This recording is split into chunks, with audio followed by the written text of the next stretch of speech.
The dog who wanted to be a wolf. Once upon a time there lived a dog named Tootie. He was a breed of golden retriever.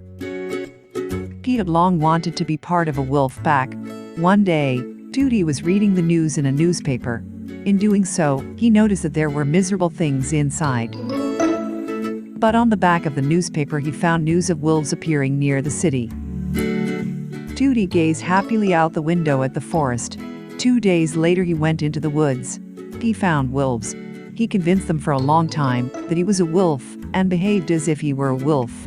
He walked around and howled like a wolf.